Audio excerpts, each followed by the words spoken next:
जय हिंद साथियों, अगर आपको इस बार इंडियन आर्मी में आना है तो इस क्लास में आपको आज 45 क्वेश्चन लाना है। देखिए, घबराना नहीं है, डरना नहीं है। आज मैंने आपके लिए ऐसा क्वेश्चन रखा है जो इंडियन आर्मी का बहुत ही फेवरेट क्वेश्चन है, इसीलिए एक एक क्वेश्चन को यहाँ पर लगाने का कोशिश करिएगा और 100% आप लोग इसमें रिजल्ट लाएंगे।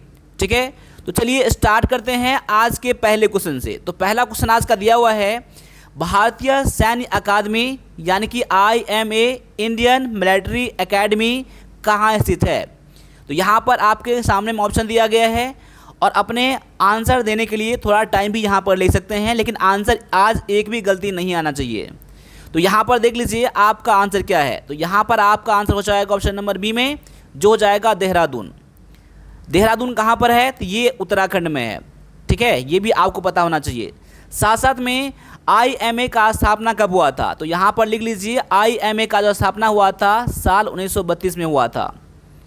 चलिए एक क्वेश्चन आपके लिए यहाँ पर मैं दे रहा हूँ कि बताइए आपकी NDA का जो कहाँ पर स्थित है, कौन से शहर में है NDA? आपने जान लिया यहाँ पर कि IMA कहाँ पर है, पता होगा। NDA भी आपको उसी तरह से पता होना चाहिए। तो यहाँ पर आपका आंसर क्या हो जाएगा? ये हो जाएगा खड़गवासला। कहाँ पर हो जाएगा?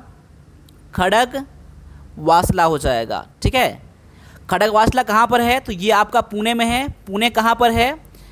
पुणे कहाँ पर है? तो पुणे जो है आपका महाराष्ट्र में है। कहाँ पर है? तो ये महाराष्ट्र में है। ये सब आपको पता होना चाहिए। अगले क्वेश्चन में आज का है कि भारत का लौह पुरुष किसे कहा जाता है, यानी कि आयरन मैन ऑफ इंडिया किसे कहा जाता है। तो यहाँ पर जो आपका आंसर आ जाएगा ऑप्शन नंबर किस में दिया हुआ है, ये देख लीजिए, अपने आंसर को मैच करिए। तो यहाँ पर आपका आंसर हो जाएगा option number B, Sardar Vallabh भाई पटेल आपका यहाँ पर आंसर है, ऑप्शन नंबर बी। ठीक है, अब इसके अलावा यहाँ पर जानते हैं कि महात्मा गांधी जी को क्या कहा जाता है।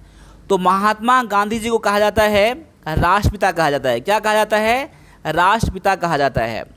ठीक है, और सुभाष चंद्र बोस के बारे में एक पॉइंट जान लीजिए कि उन्होंने ही फॉरवर्ड ब्लॉक का स्थापना किया था। क्या स्थापना किया था? तो फॉरवर्ड ब्लॉक का। ठीक है, ये जो है ना आपका, ये क्वेश्चन आपके एग्जाम में आ चुके हैं, तो आपका दोबारा भी क्वेश्चन आने के चांस बनते हैं, इसीलिए आप लोग इसको भी रट्टा मार लीजिएगा अगर नहीं पता है। अगर पता है तो बहुत बढ़िया है, और मेरा क्लास अच्छा लग रहा है, आपको कुछ भी बेनिफिट हो रहा है, तो एक बार लाइक ज़रूर कर दीजिएगा, और सब्सक्राइब नहीं कराया तो सब्सक्राइब भी जरूर करिएगा। ठीक है, इसके अलावा आप लोग वीरपथ का एप्लीकेशन डाउनलोड कर लीजिएगा, इसका मैं लिंक डाल दूंगा डिस्क्रिप्शन में। ठीक है, वहीं से आप लोग डाउनलोड करिएगा। और कोई दिक्कत आपको होता है तो आप मुझे 9102195290 मुझे व्हाट्सएप भी कर सकते हैं। ठीक है, आपके एग्ज़ाम के लिए स्टडी मटेरियल वहाँ पर अवेलेबल है, वहाँ से जाकर आप लोग स्टडी भी कर सकते हैं। अगले क्वेश्चन में है कि अर्जुन पुरस्कार किस क्षेत्र में दिया जाता है। अर्जुन पुरस्कार किस क्षेत्र में दिया जाता है? तो अर्जुन पुरस्कार जो होता है ना, ये दिया जाता है खेल के क्षेत्र में। किस क्षेत्र में दिया जाता है? खेल के क्षेत्र में दिया जाता है। ये दिया जाता है खिलाड़ियों को। किसको दिया जाता है? खिलाड़ियों को दिया जाता है। ठीक है, जो खेल में अच्छा प्रदर्शन करते हैं, अच्छा परफॉर्मेंस दिखाते हैं, उनको दिया जाता है अर्जुन पुरस्कार दिया जाता है। अब खेल से संबंधित एक और आपका अवार्ड है, वो है आपका द्रोणाचार्य अवार्ड। क्या है? द्रोणाचार्य अवार्ड। द्रोणाचार्य, अब देखिए द्रोणाचार्य अवार्ड जो है किसको दिया जाता है। ठीक है, यहाँ पर अवार्ड लिख देता हूँ। यहाँ पर ये किसको दिया जाता है?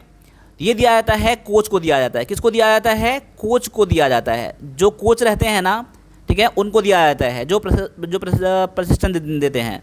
ठीक है ना, तो यहाँ पर ये भी आपके लिए इंपॉर्टेंट पॉइंट है। ये सब क्वेश्चन आप एग्जाम में कई बार आ चुके हैं। अगले क्वेश्चन में है आपका कि सौर मंडल का सबसे चमकीला ग्रह कौन सा है। सबसे ब्राइटेस्ट प्लैनेट जो है वो कौन सा है हमारे सोलर सिस्टम का। तो यहाँ पर जो आपका आंसर हो जाएगा ऑप्शन नंबर बी, शुक्र जो है आपका यहाँ पर आंसर हो जाएगा। वीनस आपका यहाँ पर करेक्ट आंसर हो जाएगा। और शुक्र को ही क्या कहा जाता है? इसे कहा जाता है मॉर्निंग स्टार। क्या कहा जाता है? मॉर्निंग स्टार कहा जाता है इसे ही, चमकीला होने के कारण से। और इसे इवनिंग स्टार भी कहते हैं। क्या कहते हैं? इवनिंग स्टार भी कहते हैं। अगले क्वेश्चन में है कि भारत के प्रथम राष्ट्रपति कौन थे। तो भारत के प्रथम राष्ट्रपति जो थे ये थे doctor Rajendra Prasad. Option number आपका बी यहाँ पर आंसर आना चाहिए। अगर मैं बोलूँ कि दूसरे नंबर के राष्ट्रपति कौन थे, तो दूसरे नंबर पर आपका था राष्ट्रपति ये डॉक्टर सर्वपल्ली राधाकृष्णन। अगर वही बात मैं बोलूं कि पहला उपराष्ट्रपति कौन था, तो पहला उपराष्ट्रपति जो थे डॉक्टर सर्वपल्ली राधाकृष्णन थे, और सेकंड राष्ट्रपति बने कौन, तो सर्वपल्ली राधाकृष्णन। ठीक है, अगले क्वेश्चन को देख लेते हैं हम लोग। इसमें दिया गया है काजीरंगा राष्ट्रीय उद्यान कहाँ स्थित है, यानी कौन से राज्य में है। तो काजीरंगा जो उद्यान जो है ना, ये आपका असम में है। कहाँ पर है, असम में है। ऑप्शन नंबर आपका यहाँ पर ए आंसर हो जाएगा। अगर मैं गुजरात का एक पॉइंट करूँ, मैं यहाँ पर गुजरात में एक जो है आप एग्ज़ाम में आते हैं, वो कौन सा है, तो गिर नेशनल पार्क। क्या आता है, गिर नेशनल पार्क। यहाँ पर नोट कर लीजिएगा आप लोग, जिनको नहीं पता होगा तो ये सब क्वेश्चन आपके एग्जाम में आता है। गिर नेशनल पार्क जो है ये आपका गुजरात में है। ठीक है, और ये सब क्वेश्चन आते हैं। और काजीरंगा जो है ना, ये आपका असम में है। और काजीरंगा क्यों फेमस है, ये क्वेश्चन आपके एग्जाम में आता है। तो वहाँ पर एक सींग वाला गैंडा वहाँ पर पाया जाता है काजीरंगा में, इसलिए यहाँ पर ये क्वेश्चन कई बार आपके एग्जाम में आ चुके हैं। और ये जो है ना गिर आपका नेशनल पार्क, ये जो है ना इसमें एशियाटिक शेर जो होता है ना, लायंस होता है ना, इसमें पाया जाता है, इसीलिए यहाँ पर ये क्वेश्चन भी आपका आता है। अगर उत्तराखंड के बारे में बात करूँ तो यहाँ पर एक जिम कॉर्बेट नेशनल पार्क है। क्या है, जिम नेशनल कॉर्बेट पार्क। ये भी आप लोग याद कर लीजिएगा आप लोग, अगर नहीं पता होगा तो। ठीक है, जिम नेशनल कॉर्बेट पार्क यह भारत का पहला नेशनल पार्क है। भारत का पहला जिम नेशनल कॉर्बेट पार्क जो है ना, ये आपका भारत का पहला नेशनल पार्क है। अगले क्वेश्चन में है कि भाखड़ा नांगल बांध किस राज्य पर बना है, किस नदी पर बना है। भाखड़ा नांगल बांध जो है ना, कौन से नदी पर बना है, तो ये बना है आपका सतलुज नदी पर। ऑप्शन नंबर आपका यहाँ पर बी आंसर हो जाएगा। और ये कहाँ पर है, ये नदी जो है कहाँ पर है, तो ये जो है आपका हिमाचल प्रदेश और पंजाब के बॉर्डर पर है। पंजाब के बॉर्डर पर, इन दोनों के बॉर्डर पर ये आपका सतलुज नदी है, ये भाखड़ा नांगल बांध है। ठीक है, अब यहाँ पर बांध के बारे में बात किया जा रहा है, तो यहाँ पर एक याद कर लीजिए महानदी, याद कर लीजिए महानदी, याद कर लीजिए। अब महानदी पर कौन सा बांध बनाया गया है, महानदी पर कौन सा बांध बनाया गया है, तो महानदी पर बनाया गया है आपका हीराकुंड बांध। कौन सा बनाया गया है, हीराकुंड बांध। याद कर लीजिएगा, ये सब क्वेश्चन आप एग्जाम में कई बार आ चुके हैं। हीराकुंड डैम, ठीक है ना, ये कौन सा नदी पर बनाया गया है, तो महानदी पर। और ये कौन से राज्य में है, तो ये आपका राज्य है ओडिशा। ठीक है, इसके अलावा एक पॉइंट और जान लीजिए जो टिहरी बांध के बारे में, टिहरी डैम के बारे में। यहाँ पर नोट कर देता हूँ, यहाँ पर टिहरी डैम जो है ना, टिहरी डैम जो है सबसे ऊंचा बांध है। क्या है, टिहरी डैम जो है सबसे ऊंचा बांध है, हाईएस्ट बांध। क्या है, हाईएस्ट डैम है, हाईएस्ट डैम ऑफ इंडिया। ठीक है, और टिहरी बांध जो है ये कहाँ पर है, तो टिहरी बांध जो है आपका, ये आपका उत्तराखंड में। कहाँ पर है, उत्तराखंड में है। और कौन से रिवर पर है, कौन से रिवर पर है, तो ये जो है आपका भागीरथी रिवर पर है। कौन सा है, भागीरथी रिवर पर है। ये सब सारा पॉइंट आप लोग नोट कर लीजिएगा। यहाँ पर क्या, सबसे ऊंचा बांध, इसको याद करिएगा। ठीक है ना। इसके अलावा जो हीराकुंड बांध जो है ना, ये आपका लॉन्गेस्ट बांध है। क्या है, सबसे लंबा, ये सबसे ऊंचा है। और सबसे लंबा जो है ना, लॉन्गेस्ट डैम, ये क्या है आपका हीराकुंड डैम है, जो कि महानदी पर है। ठीक है, सारा पॉइंट को आप लोग नोट करके रख लीजिएगा। अगर आपको एग्जाम क्रैक करना है, इंडियन आर्मी बनना है तब। अगले क्वेश्चन में है आपका कि इनकलाब जिंदाबाद का नारा किसने दिया था। तो यहाँ पर आंसर देने टाइम में थोड़ा सा भी मिस्टेक मत कर दिएगा। यहाँ पर आपका आंसर है option number B, Bhagat Singh. अगर आपके ऑप्शन में अगर ये आ जाए मौलाना हज़रत मोहानी आ जाए, मौलाना हज़रत मोहानी आ जाए, तो यही आपको करके आना है। अदरवाइज आपको भगत सिंह के नाम से जाना जाता है। क्यों, क्योंकि ये इनकलाब जिंदाबाद का नारा जो है फेमस किया गया किसके द्वारा, तो भगत सिंह के द्वारा। लेकिन ओरिजिनली किसके द्वारा लिखा गया था, किसके द्वारा दिया गया था, ये दिया गया था हज़रत मोहानी के द्वारा, मौलाना हज़रत मोहानी के द्वारा दिया गया था। तो दोनों पॉइंट आप लोग याद कर लीजिएगा। इस क्वेश्चन में आपको बिल्कुल भी कंफ्यूज होने की ज़रूरत नहीं है। ठीक है, अब यहाँ पर एक पॉइंट और जानना है आपको। एक नारा दिया था दिल्ली चलो। क्या है, दिल्ली चलो। दिल्ली चलो का नारा किसने दिया था, तो वहाँ पर दिया था सुभाष चंद्र बोस ने। सुभाष चंद्र बोस ने क्या नारा दिया था? क्या चलो दिल्ली चलो, क्या चलो दिल्ली चलो। दिल्ली चलो का नारा किसने दिया? तो सुभाष चंद्र बोस ने दिया था। और जय हिंद का नारा किसने दिया था? जय हिंद का नारा किसने दिया था? तो सुभाष चंद्र बोस ने ही दिया था। जय हिंद, जय हिंद का नारा किसने दिया था? तो सुभाष चंद्र बोस ने ही दिया था। अगला क्वेश्चन है कि विश्व का सबसे छोटा महाद्वीप कौन सा है? विश्व का सबसे छोटा महाद्वीप जो है यह आपका ऑस्ट्रेलिया है। ऑप्शन नंबर आपका बी में दिया गया है।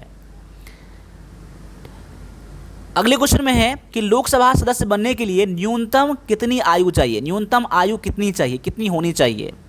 तो लोकसभा का मेंबर बनने के लिए कम से कम 25 वर्ष का आयु चाहिए। कितना चाहिए? 25 वर्ष का आयु चाहिए। ऑप्शन नंबर यहाँ पर बी आंसर हो जाएगा। इसके अलावा अगर मैं बात करूँ कि राज्यसभा में मेंबर बनने के लिए कितना आयु चाहिए? तो राज्यसभा में आयु चाहिए 30 वर्ष का। कितने वर्ष का? 30 वर्ष का चाहिए राज्यसभा में। लेकिन लोकसभा में कितना चाहिए? लोकसभा में 25 वर्ष चाहिए मात्र। लेकिन वही बात यहाँ कर दूँ कि प्रेसिडेंट बनने के लिए कितना उम्र चाहिए? कितना उम्र चाहिए प्रेसिडेंट की बोली, या फिर राज्यपाल यानी गवर्नर की बात करूँ, GOVERNOR, ठीक है ना, गवर्नर। प्रेसिडेंट या फिर गवर्नर बनने के लिए कितना आयु चाहिए? इनके लिए चाहिए कम से कम 35 वर्ष चाहिए। कितने वर्ष चाहिए? 35 वर्ष। अगले क्वेश्चन में है आपका कि कथकली किस राज्य का शास्त्रीय नृत्य है, यानी कि क्लासिकल डांस है? कौन से राज्य का ये कथकली क्लासिकल डांस है? तो यहाँ पर जो आपका आंसर हो जाएगा ऑप्शन नंबर बी हो जाएगा। आप लोग ऐसे याद रख लीजिएगा, कथकली आपका के से स्टार्ट होता है और केरल जो होता है के से स्टार्ट होता है, इसीलिए आप लोग कथकली केरल से याद कर लीजिएगा। केरल का ये क्लासिकल डांस है। तमिलनाडु की बात करूं, तमिलनाडु का एक डांस बताइए। तमिलनाडु में क्या होता है? भारतनाट्यम, मोहिनीअट्टम, ये सब कहाँ का है? तो तमिलनाडु का है। अगर आंध्र प्रदेश के बारे में बात करूं, यहाँ कुचिपुड़ी याद कर लीजिए। क्या याद कर लीजिए? कुचिपुड़ी जो है ना कहाँ का डांस है? ये आपका आंध्र प्रदेश का है। उड़ीसा का तो जानते ही हैं, ओडिसी होता है, ठीक है ना। कर्नाटक की बात करूँ तो यक्षगान होता है। ये सब सारा क्वेश्चन करवा दिया है। तो इस सब से क्वेश्चन आपके एग्जाम में आते ही आते हैं, 100% आते हैं, ठीक है। चलिए अगले क्वेश्चन में है कि जापान की राजधानी क्या है? तो जापान की राजधानी जो है ना ये आपका टोक्यो है। क्या है? टोक्यो आपका यहाँ पर करेक्ट आंसर हो जाएगा क्वेश्चन नंबर 12 के लिए। अगर मैं इसका मुद्रा की बात करूं, करेंसी की बात करूं, तो करेंसी जो है आपका इसको येन कहते हैं। क्या कहते हैं? येन जो है इसका करेंसी है, ठीक है। आगे दिया गया है कि स्वर्ण मंदिर कहाँ स्थित है? स्वर्ण मंदिर यानी कि गोल्डन टेम्पल, जो है कहाँ पर स्थित है? इसे हर मंदिर साहिब भी कहा जाता है। क्या कहा जाता है? इसे हर मंदिर भी कहा जाता है। क्या कहा जाता है? हर मंदिर साहिब कहा जाता है, ठीक है ना। हर मंदिर साहिब बोलें या फिर गोल्डन टेम्पल बोले, ये कहाँ पर स्थित है? तो ये जो है आपका पंजाब के अंदर अमृतसर में है। कहाँ पर है? पंजाब के अंदर अमृतसर में है, ठीक है। ऑप्शन नंबर यहाँ पर बी आपका यहाँ पर आंसर हो जाएगा। अगले क्वेश्चन में है कि भारत का राष्ट्रीय फूल कौन सा है? देखिए ये सब क्वेश्चन आपके एग्जाम के लिए बहुत ही इजी हैं और ये क्वेश्चन सभी पता होना ही चाहिए आपको, और पता भी होगा, मैं इतना उम्मीद करता हूँ आप लोगों को, क्योंकि इससे डिफ़िकल्ट क्वेश्चन भी आप लोगों ने बनाया है बहुत सारे क्लासों में। तो यहाँ पर जो आपका आंसर हो जाएगा ऑप्शन नंबर बी, यहाँ पर कमल हो जाएगा। आप लोग ऐसा कमेंट में करिए, आप मुझे कमेंट में करिए, ठीक है, जो आपका बर्ड कौन सा है? क्या है? बर्ड कौन सा है? नेशनल बर्ड, मैं कहता हूँ यहाँ पर नेशनल बर्ड कौन सा है हमारे कंट्री का, ठीक है। चलिए अगले क्वेश्चन में है कि भारत छोड़ो आंदोलन कब शुरू हुआ था? भारत छोड़ो आंदोलन कब शुरू हुआ था? तो भारत छोड़ो आंदोलन शुरू हुआ था, वो हुआ था 1942 में। ऑप्शन नंबर आपका सी यहाँ पर आंसर हो जाएगा, ठीक है। इसके अलावा अगला क्वेश्चन है कि ध्वनि की तीव्रता को मापने के लिए कौन सा इकाई का यूज करते हैं? ध्वनि की तीव्रता को मापने के लिए तो इसका आंसर होता है डेसिबल। आपका आंसर बी में दिया गया है। अगले क्वेश्चन में है कि सबसे कठोर पदार्थ कौन सा होता है, यानी कि हार्डेस्ट सब्सटेंस कौन सा होता है? ये होता है हीरा। हीरा जो यानी कि डायमंड जो होता है ना, सबसे कठोर पदार्थ होता है। विटामिन सी का सबसे अच्छा स्रोत क्या है? विटामिन सी जो होता है ज़्यादातर खट्टे फलों में पाया जाता है और खट्टे फलों में पाया ही जाता है। तो यहाँ पर जो आपका आंसर हो जाएगा ऑप्शन के अकॉर्डिंग, ऑप्शन नंबर आपका बी हो जाएगा। आंवला जो है ना आपका यहाँ पर करेक्ट आंसर है। ये विटामिन सी पाया जाता है और विटामिन सी को क्या कहा जाता है, एस्कॉर्बिक एसिड भी कहा जाता है। ठीक है, अगले क्वेश्चन में है कि बिजली का बल्ब कौन सी गैस भरी जाती है, बिजली के बल्ब में कौन सा गैस भरी जाती है। ये भरा जाता है नाइट्रोजन या ऑर्गन भरा जाता है। ठीक है, ऑप्शन नंबर आपका सी यहाँ पर आंसर बिल्कुल करेक्ट आना चाहिएगा। अगले क्वेश्चन में है आपका कि मानव शरीर में कुल कितनी हड्डियाँ होती है। तो मानव शरीर में कितनी हड्डी होते हैं, ये होता है 206, बिल्कुल सही आपका यहाँ पर आंसर है। अगले क्वेश्चन में है कि गुरुत्वाकर्षण का नियम किसने दिया था। गुरुत्वाकर्षण का नियम किसने दिया था, ये दिया था आइजैक न्यूटन ने। किसने दिया था, आइजैक न्यूटन ने दिया था। वायुमंडल में ऑक्सीजन का प्रतिशत कितना है। वायुमंडल हमारे एटमॉस्फेयर में ऑक्सीजन का परसेंटेज कितना है, तो ये है आपका 21% लगभग। ये आपका ऑक्सीजन आपका है, ठीक है ना, ये आपका ऑक्सीजन है। वही बात करूँ नाइट्रोजन जो सबसे ज़्यादा हमारे एटमॉस्फेयर में है उसका है 78%। क्या है, उसका है 78%, ठीक ना, नाइट्रोजन। पानी का रासायनिक सूत्र क्या है, पानी का रासायनिक सूत्र क्या है, इसे कहते हैं H2O कहते हैं। क्या कहते हैं, H2O कहते हैं, पानी का ये सूत्र होता है। पेंसिल में प्रयोग होने वाला काला पदार्थ कौन सा होता है। पेंसिल आप सभी ने यूज़ कर किया होगा, तो उसमें काला पदार्थ जो होता है वो क्या होता है। तो पेंसिल में जो काला पदार्थ होता है वो होता है आपका ग्रेफाइट। ग्रेफाइट आपका यहाँ पर आंसर हो जाएगा। अगले क्वेश्चन में है कि रिकेट्स किस विटामिन की कमी से होता है। रिकेट्स कौन से विटामिन की कमी से होता है, तो रिकेट्स जो होता है ना ये विटामिन डी की कमी से होता है, इसे थियामिन कहा जाता है, ठीक है ना। तो यहाँ पर विटामिन डी की कमी से होने वाले रोग कौन सा है, तो आपका रिकेट्स है। और विटामिन सी की कमी से कौन सा रोग होता है, ये आपका स्कर्वी होता है, ठीक है। अगले क्वेश्चन में है कि भूकंप मापने वाले यंत्र को क्या कहते हैं। भूकंप को मापने वाले यंत्र को क्या क्या कहते हैं, भूकंप को मापने वाले यंत्र को सिस्मोग्राफ कहते हैं। क्या कहते हैं, सिस्मोग्राफ कहते हैं। प्रकाश संश्लेषण किस में होता है। प्रकाश संश्लेषण जो होता है ना वो होता है हरे पौधों में, ठीक है ना। खाना बनाने की प्रक्रिया है प्रकाश संश्लेषण, फोटोसिंथेसिस। लोहे पर जंग लगना किसका उदाहरण है। तो लोहे पर जंग लगना जो होता है ना ये एक केमिकल प्रोसेस है, यानी केमिकल चेंज है। ये क्या है, ये आपका केमिकल चेंज है। इसमें क्या होता है, इसमें क्या होता है, इसमें क्या होता है, नमी और ऑक्सीजन क्या होता है आपस में क्या करते हैं अभिक्रिया करके उसमें ऊपर रहने कारण से ये आयरन ऑक्साइड में बदल जाता है। किस में बदल जाता है, आयरन ऑक्साइड में, यानी कि केमिकल चेंज है ये। ओजोन परत में हमें किन किरणों से बचाती है। ओजोन परत जो है ना, ओजोन लेयर जो है हम लोगों को कौन से किरण से बचाता है। ओजोन परत जो है हम लोगों को कौन से किरण से बचाता है, तो ये बचाता है परावैंगनी किरण से बचाता है, यानी कि अल्ट्रा वायलेट रेज से बचाता है। ऑप्शन नंबर आपका बी यहाँ पर आंसर हो जाएगा। कोशिका का पावर हाउस किसे कहा जाता है। कोशिका का पावर हाउस किसे कहा जाता है, ये कहा जाता है माइटोकॉन्ड्रिया को, माइटोकॉन्ड्रिया को कहा जाता है। ऑप्शन नंबर आपका बी यहाँ पर आंसर है। अब यहाँ पर आगे मैथ का क्वेश्चन दिया हूँ। आज मैथ का क्वेश्चन आपको 20 क्वेश्चन है और 20 क्वेश्चन चुटकियों में बनने वाला है सारा क्वेश्चन। तो एक एक क्वेश्चन आपको करना है, 100% आपको रिजल्ट लाना है इस क्लास में। आपको यहाँ पर क्वेश्चन है, यदि किसी वस्तु का 1000 में खरीद कर 1250 रुपये में बेचा गया है तो उसका लाभ प्रतिशत कितना है। अब देखिए मैं डायरेक्टली उसको सॉल्व करूँगा, उतना मैं लिखूँगा नहीं इस क्लास में। देखिए यहाँ पर 1250 दिया गया है ना आपका, यहाँ पर तो इसका लाभ कितना हो जाएगा, 1000 में खरीदा और 1250 में बेचा। तो देखिए यहाँ पर प्रॉफिट परसेंट का फार्मूला क्या होता है, प्रॉफिट परसेंट का फार्मूला क्या होता है, ये होता है आपका प्रॉफिट बटा में 100, माफ़ कीजिएगा कॉस्ट प्राइस होता है इंटू में 100 होता है, ठीक है। तो आपका प्रॉफिट कितना हो जाएगा, 1000 में खरीदा और 1250 में बेचा, तब प्रॉफिट कितना हो गया, 250 का प्रॉफिट हो गया। ऊपर क्या कर देंगे, 250 कर देंगे और नीचे में कॉस्ट प्राइस कितना है, कितना में खरीदा, वही होता है कॉस्ट प्राइस, यानी 1000 में खरीदा। अब गुना कर दीजिए, जितना आएगा आपका यहाँ पर आंसर निकल के आ जाएगा।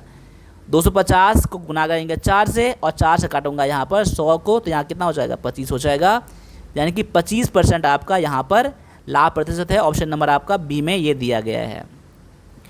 अगले क्वेश्चन में है कि एक बेलन का आयतन ज्ञात करें जिसका त्रिज्या 7 सेंटीमीटर है, यानी रेडियस आपका 7 सेंटीमीटर है और हाइट जो है आपका वो कितना है, तो 10 सेंटीमीटर है। तो उसका आपको वॉल्यूम पता करना है सिलेंडर का। यहाँ पर जिनको फार्मूला पता नहीं होगा मैं लिख देता हूँ। क्या होता है, वॉल्यूम बराबर क्या हो जाएगा, पाई आर स्क्वायर एच हो जाएगा। पाई का वैल्यू कितना होता है, 22/7 गुना आर। आर कितना है, रेडियस कितना दिया गया है, 7 दिया गया है ना, तो 7 गुना में 7 कर दीजिए क्योंकि स्क्वायर दिया गया है आपका। एच यानी कि हाइट दिया गया है 10। अब कितना देखिए काट दीजिए यहाँ पर, 7 से 7 कट जाएगा, 22×7 154। अब 10 गुना करेंगे तो 1540 क्या हो जाएगा आपका आंसर। ऑप्शन नंबर आपका ये किस में दिया गया है, सी में दिया गया है। अगले क्वेश्चन में है कि प्रथम 5 अभाज्य संख्या का औसत ज्ञात करने के लिए कह रहा है यहाँ पर। तो 5 अभाज्य संख्या कौन सा है, पहला आपका है 2, 3, 4, 5, 6, 7, 8, 9, 10, 11। इसका औसत कैसे निकालेंगे, सभी को आप क्या कर देंगे, जोड़ देंगे और नीचे में कितना संख्या लिखेंगे, 5 संख्या है ना, तो 5 से भाग लगा दीजिए, जितना आएगा आपका आंसर निकल के आ जाएगा। 3, 2, 5, 5, 10, 17 यानी कि 28 बटा में कितना निकल के आ गया, 5। अब काटेंगे तो 5 पंचे 25, 5 छके 30, यानी कि 5.6 क्या हो जाएगा आपका आंसर। ऑप्शन नंबर आपका ये बी में दिया गया है। और आज आपको कमेंट्स 100% करना है आप लोगों को, जो अभी तक मेरा क्लास देख रहे हैं, ठीक है। क्लास में कितना क्वेश्चन बनाया आपने, मैंने टारगेट तो दिया था 45 का, लेकिन जितना ही क्वेश्चन बने आप लोग क्वेश्चन कमेंट में करिएगा कि इतना क्वेश्चन मेरा सही हुआ है। और कौन से सिटी से क्लास को देख रहे हैं उस सिटी का नाम कमेंट में कीजिएगा आप लोग, ठीक है ना।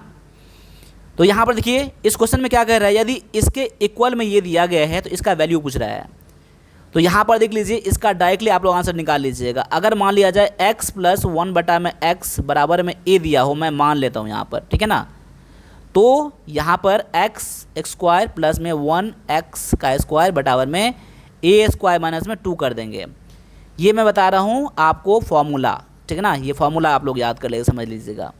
अब इसके बराबर में क्या दिया गया, 4 दिया गया है ना, तो यहाँ पर क्या करेंगे, 4 का स्क्वायर करेंगे और माइनस में क्या कर देंगे, 2 कर देंगे इस फॉर्मूला के अकॉर्डिंग। 4 चौका 16 माइनस में 2 बराबर कितना हो जाएगा, 14। आपका यहाँ पर आंसर ऑप्शन नंबर ये बी में दिया गया है। अगले क्वेश्चन में है कि एक ट्रेन 72 किलोमीटर प्रति घंटा गति से चल रही है, उसकी गति मीटर पर सेकंड में क्या होगा। देखिए यहाँ पर 72 किलोमीटर क्या है, पर आवर है। मैंने क्या बोला था, 72 किलोमीटर पर, यानी किलोमीटर पर आवर को मीटर पर सेकंड में चेंज करने के लिए 5/18 से गुना करना पड़ता है। तो इसमें क्या कर लीजिए, 5/18 से आप गुना कर दीजिए। 18 चौका 72 यानी कि 5 चौका 20, यहाँ कितना हो जाएगा, 20 हो जाएगा। 20 मीटर पर सेकंड आपका यहाँ पर आंसर ऑप्शन नंबर ये बी में दिया गया है। अगले क्वेश्चन में है कि 10% और 20% का दो क्रमिक छूट यानी कि सक्सेसिव डिस्काउंट कितना होगा। ये क्वेश्चन बनाने के लिए आप 100 मान के ही बना सकते हैं, नहीं तो डायरेक्टली क्वेश्चन बना लीजिएगा आप। कैसे, दोनों छूट ही है ना, यहाँ पर -10 ठीक है और माइनस में 20, दोनों छूट है तो कम होगा। और माइनस माइनस क्या होता है, प्लस होता है। और 10 गुना में 20 और परसेंट का मतलब क्या होता है, बटा में 100, बटा में 100 कर दीजिए। ये आपको तरीका अपनाना है जब भी आपको सक्सेसिव छूट निकालना है तब, ठीक है। अब कितना हो जाएगा, माइनस माइनस कितना हो जाएगा, दोनों जुड़ जाएगा और साइन लगेगा बड़ी संख्या का, -30 हो जाएगा। और यहाँ 0 0 कट जाएगा, 0 0 कट जाएगा, यानी प्लस में बच जाएगा इधर 2, यानी कि घटाएंगे तो माइनस में कितना आ जाएगा, 28। ये किस में आ गया, माइनस में आ गया ना, यानी कि 28% का क्या हो जाएगा, अब इसका डिस्काउंट हो जाएगा। इन दोनों मिलाकर एक डिस्काउंट कितना निकल गया, 28% का। आपका आंसर ऑप्शन नंबर ये बी में दिया गया है, ठीक है। तो समझने का कोशिश करिएगा जिनको नहीं पता होगा। अब आ जाइए अगले क्वेश्चन में। अगला क्वेश्चन में आपका दिया गया है, यदि 15 आदमी एक काम को 20 दिन में पूरा कर सकते हैं तो 10 आदमी उसी काम को कितने दिन में पूरा करेंगे। देखिए अब बोल रहा है इतना करेंगे ना, देखिए 10 से काटे 20 में काट लीजिए, कितना हो जाएगा, 2 हो जाएगा, 15 दूना 30 आपका आंसर निकल के आ जाएगा। अब कैसे बनाया हूँ मैं, देखिए मन ही मन, M1 इंटू में D1 बराबर में M2 इंटू में D2, ठीक है ना। पहले कितने लोग काम करते थे, पहले 15 लोग काम करते थे, कितने दिन लगते थे, तो 20 दिन लगते थे, बराबर में पहले अब कितने लोग हो गए, 10 लोग हो गए। अब कितने दिन लगेंगे पता नहीं है, तो अब मैं क्या कर दूंगा, डी मतलब डेज, ठीक है। यानी डी बराबर कितना हो जाएगा, डी बराबर हो जाएगा 15 गुना में 20 बटा में कितना हो जाएगा, 10 हो जाएगा। ये वाला नीचे आ जाएगा, इसको मैं इसको वैल्यू निकाल रहा हूँ। तो देखिए 10 गुना में 20 या 15 गुना में 30 मैंने पहले ही बोल दिया था। कैसे बोल दिया था मैंने, मुझे पता था कि ये दोनों एक तरफ गुना में आएगा, 15 गुना में 20 आएगा और दूसरा वाला किस में जाएगा, नीचे में आ जाएगा 10 आ जाएगा, वैसे कट जाएगा दुनामदीस 30। आप लोग भी ऐसे ही बनाएंगे और ये कब होगा, जब प्रैक्टिस करेंगे तब होगा। ठीक है, अगले क्वेश्चन में है आपका कि इसको रूट का वैल्यू बोल रहा है यहाँ पर, इसका स्क्वायर रूट क्या होगा। देख लीजिए रूट अंदर में पॉइंट के बाद कितना अंक है, 2 2 4, तो क्या करेंगे 9 है ना, यहाँ पर 3 रख दीजिए, एक अपना मन 0 कर दीजिए, यहाँ पर 0 कर दीजिए, आपका आंसर निकल के आ जाएगा। कैसे हो जाएगा, क्योंकि ऐसे आप लोग 0.03 गुना में 0.03 करेंगे तो कितना आ जाएगा रूट अंडर में, देखिए 3 3 9 हो जाएगा। और देखिए 2 अंक के बाद पॉइंट है, 2 अंक के बाद पॉइंट है, इसलिए हम लोग क्या करेंगे 4 अंक के बाद पॉइंट रखना पड़ेगा हम लोगों को गुना करेंगे तो। ठीक है, इसीलिए हम लोग क्या करेंगे, जब बाहर निकालेंगे तो 4 अंक के बाद पॉइंट है ना, तो पॉइंट 2 अंक के बाद रखना पड़ेगा मुझे, इसलिए हमने इतना आपका आंसर हो गया, ऑप्शन नंबर बी में दिया गया है ये। अगले क्वेश्चन में है कि एक गोले की त्रिज्या 21 सेंटीमीटर है, उसका पृष्ठीय क्षेत्रफल कितना होगा। देखिए आप लोग क्वेश्चन बना लेंगे, लेकिन पृष्ठीय क्षेत्रफल का फॉर्मूला पता होगा तब, अगर नहीं पता होगा तो नहीं बना पाएंगे। ठीक है, तो यहाँ पर मैं लिखवा देता हूँ आपको पृष्ठीय क्षेत्रफल का फॉर्मूला क्या होता है, यानी कि ए फॉर एरिया, क्षेत्रफल बोल रहा है ना यहाँ पर, एरिया बराबर क्या होता है, इसका होता है आपको 4 पाई आर स्क्वायर, क्या होता है 4 पाई आर स्क्वायर होता है, यानी कि 4 गुना में 22 बटा में कितना हो जाएगा 7, और आर मतलब रेडियस कितना दिया गया है, रेडियस दिया गया है 21 दिया गया है, तो 21 गुना में 21 कर दीजिए, यानी 7 तिया में 21, यानी कि कह सकता हूँ कि 2288 गुना में 63। आप गुना करके यहाँ लिख दीजिए यहाँ पर, ठीक है ना, यहाँ पर जो आपका आएगा आंसर निकल के आ जाएगा। वैसे भी देखेंगे ना, देखिए 8 त्रिका में 24, 4 एक आंसर आ गया ना, तो 4 वाला कौन किस में है, इसमें ही एक है ना, तो यही आपका आंसर निकल के आ जाएगा। सॉल्व भी नहीं करना पड़ेगा, हमने डायरेक्टली आंसर निकाल दिया यहाँ पर, आप गुना करके चेक कर लीजिएगा, ऐसे ही हो जाएगा। आप लोग भी ऐसे ही चेक करेंगे, इकाई अंक को चेक करके, यूनिट प्लेस को चेक करके, ठीक है ना, आप लोग चेक कर लीजिएगा, आप लोग 100% आंसर यही है। अगले क्वेश्चन में है कि किसी वृत्त की त्रिज्या, माफ कीजिएगा परिधि इतना दिया गया है, यानी कि सरकमफ्रेंस आपको इतना दिया गया है, तो उसका क्षेत्रफल कितना होगा। तो आपको इसमें 2 फार्मूला काम आएगा, एक तो आएगा सरकमफ्रेंस का, दूसरा आएगा एरिया का। अगर पता होगा तो डायरेक्टली बन जाएगा आपको। देखिए 2 पाई आर क्या होता है, सरकमफ्रेंस होता है सर्कल का, ये मुझे दिया गया है कितना, तो 44 दिया गया है, ठीक है ना। इससे आप लोग क्या निकाल लीजिएगा, इससे आप लोग निकाल लीजिएगा रेडियस निकाल लीजिएगा। जब रेडियस निकल जाएगा ना, तो आप लोग किस में निकालेंगे, पाई आर स्क्वायर क्या होता है, आपको एरिया का फार्मूला होता है, यहाँ पर बचा में 7 और गुना आर का वैल्यू डाल दीजिएगा।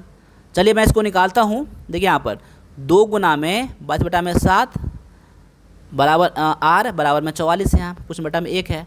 देखिए यहाँ पर 22 दुना में 44, 44 कट जाएगा, अब कितना हो जाएगा, आर बराबर कितना होगा 7 निकल के आ गया। यहाँ पर अब रख दीजिए 7 का मान, रख दीजिए यहाँ पर 7 कट जाएगा, 52 154। आपका आंसर ऑप्शन में किस में दिया गया है, ये बी में दिया गया है, डायरेक्टली आपका आंसर दिया गया है। ठीक है, देखिए इस क्वेश्चन में क्या कह रहा है, एक धनराशि 5 वर्ष में साधारण ब्याज पर दोगुना हो जाता है, तो ब्याज की दर कितना है, ब्याज की दर बोल रहा है। अब इस क्वेश्चन को कैसे बनाएंगे, अब ब्याज क्या होता है, धनराशि क्या होता है, दोगुना हो जाता है, यानी जितना प्रिंसिपल था, जितना मूलधन था, उतना क्या बन जाता है, ब्याज बन जाता है, इंटरेस्ट बन जाता है। यानी कि प्रिंसिपल और इंटरेस्ट क्या है, आपका इक्वल है। तो यहाँ पर आपको प्रिंसिपल पता चल गया, आपको इंटरेस्ट पता चल गया आपको, और आपको टाइम तो दिया ही हो गया 5 वर्ष, तो रेट निकाल दीजिए। वही तो पूछ रहा है, रेट कितना होगा, रेट बराबर क्या होता है, SI इंटू में 100 अपॉन में प्रिंसिपल इंटू में टाइम। देखिए यहाँ पर SI और प्रिंसिपल तो कट ही जाएगा, क्यों कट जाएगा, दोनों आपका इक्वल है। ठीक है, इधर बचेगा 100 बटा में कितना हो जाएगा, टाइम कितना दिया गया 5 वर्ष ना, अब काट दीजिए, यानी कि आपको निकल जाएगा 20%। आपका आंसर ऑप्शन नंबर ये सी हो जाएगा। कितना आसान सा क्वेश्चन है, लेकिन आपको ये लगेगा कि क्वेश्चन देख के कितना डिफिकल्ट क्वेश्चन था। ठीक है, चलिए अगले क्वेश्चन को देख लीजिए। यहाँ पर इसको सॉल्व करना है आप लोगों को, ठीक है ना। अब इसमें क्या है, आपको पता होना चाहिए फार्मूला किसका, तो a + b का होल स्क्वायर का फार्मूला पता होना चाहिए, डायरेक्ट क्वेश्चन बन जाएगा। बना लीजिए आप लोग। कैसे, इसका फार्मूला क्या होता है, a + b का whole square, a square plus में b स्क्वायर प्लस में 2ab फार्मूला होता है। और इसका फार्मूला क्या होता है, यहाँ दिया गया है माइनस, अब माइनस दिया गया है, इसका फार्मूला क्या होता है, a - b का होल स्क्वायर का फार्मूला, इसका होता है आपका a स्क्वायर प्लस में b स्क्वायर माइनस में 2ab होता है। ठीक है ना। अब देख क्या करना है आपको, a स्क्वायर प्लस में b स्क्वायर प्लस में 2ab तो यहाँ पर है, और ये जो माइनस है ना, ये जो माइनस है, तो माइनस से तो मुझे इसमें सब में गुना करना पड़ेगा साइन में, कुछ नहीं तो प्लस है, कुछ नहीं तो प्लस है, यहाँ माइनस दिया ही गया आपको। यहाँ पर कितना हो जाएगा, माइनस ए स्क्वायर माइनस में बी स्क्वायर और प्लस में 2ab हो जाएगा।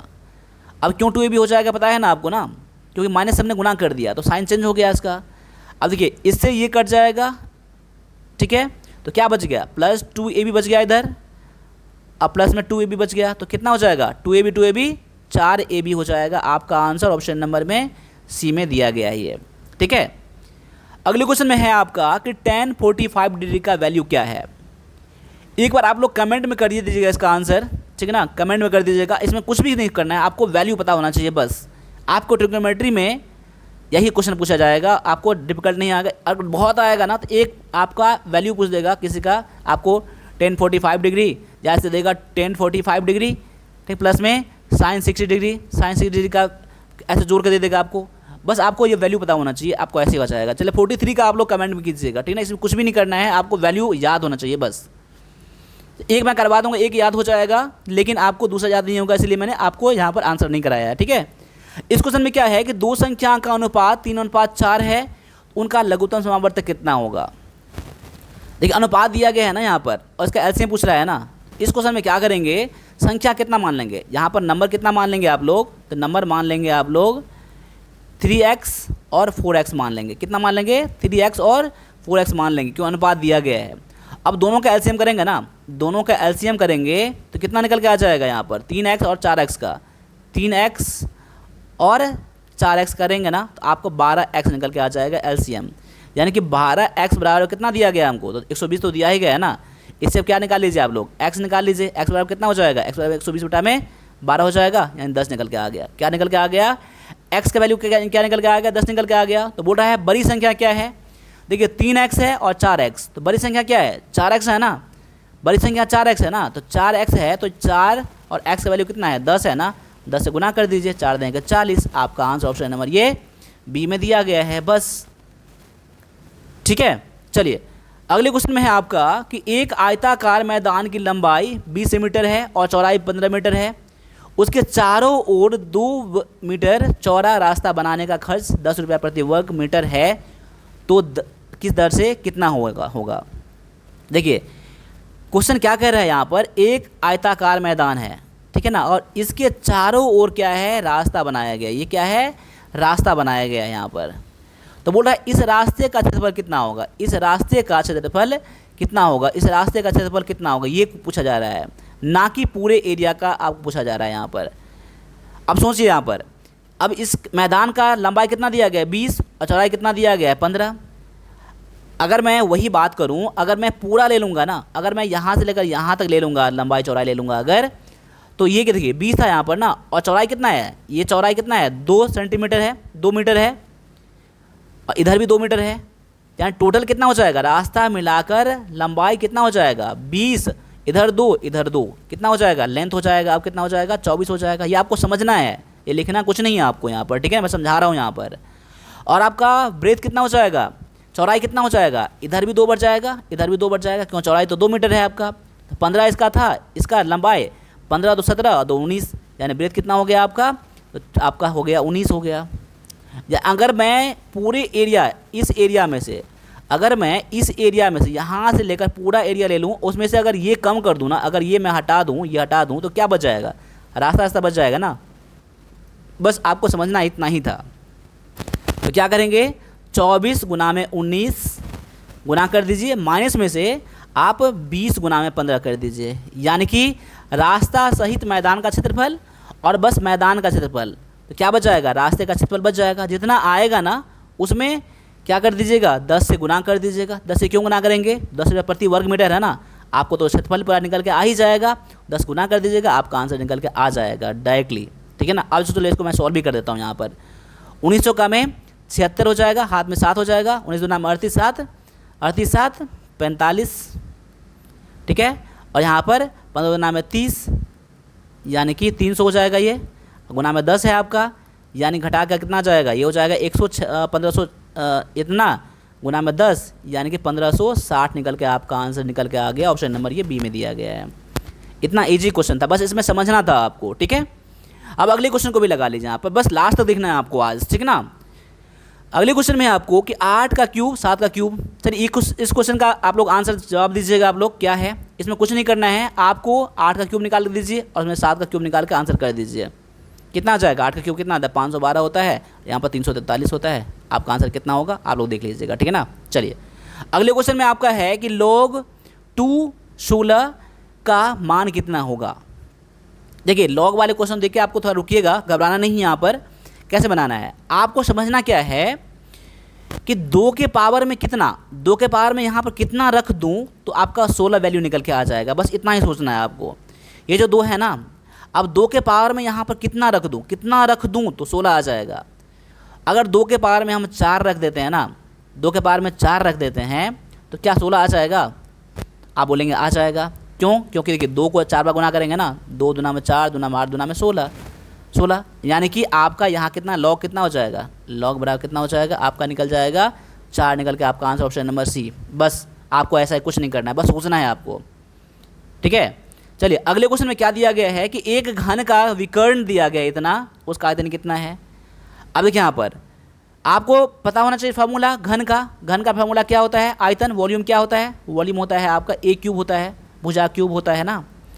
तो एक ऐसे निकालेंगे हम लोग, डी डायगोनल बटा में √3, ये क्या है आपका भुजा का फार्मूला है जब आपको विकर्ण दिया रहे तब, ठीक है। तो यहाँ पर आपको डी दिया गया है 5√3 दिया गया, बटा में √3 करेंगे, √3 कैंसिल हो जाएगा, 5 बच जाएगा, यानी कि आपका कितना निकल गया ये, यानी कि आपको साइड कितना निकल गया, साइड निकल गया 5। तो यहाँ पर वॉल्यूम निकाल लीजिए आप लोग, वॉल्यूम बराबर कितना हो जाएगा, वॉल्यूम बराबर कितना हो जाएगा आपका, तो वॉल्यूम बराबर हो जाएगा ए क्यूब, यानी कि 5 का क्यूब कर दीजिए, यानी कि आपका 125 क्या हो जाएगा आपका वॉल्यूम, ऑप्शन नंबर ये सी में दिया गया है। अगले क्वेश्चन में है कि इसको आपको पता करना है क्या होगा।